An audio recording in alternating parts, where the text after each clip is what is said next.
Brad Pitt! So, syempre sa inyo guys, yung nakita ka dito sa TikTok. So, alam naman natin ngayon, bumabaha, umuulan, bumabaha. So, ayan, bumili tayo ng ating kapote. So, ayan. So, gamit na gamit talaga ito guys. Nuha ko kasi, para pag nagmumotor ako, kuha na siya lahat. Ayan, isusukat natin guys. So, ito yung nakuha ko na to is large to, large.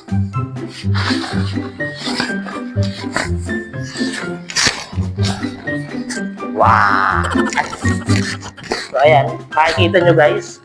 Kapag suot mo, di ba? So, hanggang baba na yun. Ikaw ay naka-boots o yung bota. No? Maganda. So, ayan. So, ito, guys, yung ano niya, oh.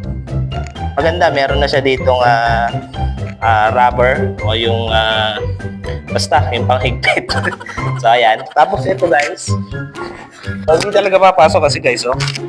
Diba? Kasi yung zipper, diba pumapasok siya dito? Tubig. So, ito. Yan, maganda. Kasi hindi lang sa pag-ride mo siya magagamit. Cover na cover, pati yung dito sa ating neck. No? Yan. So, ito guys, malambot lang to. Kaya kahit nasuotan mo siya ng helmet, okay lang. Hindi siya masisira. Kasi makapal siya. Ito guys, yung pinili ko guys. Kita nyo? Pwede na akong lumipad. So, ayan guys.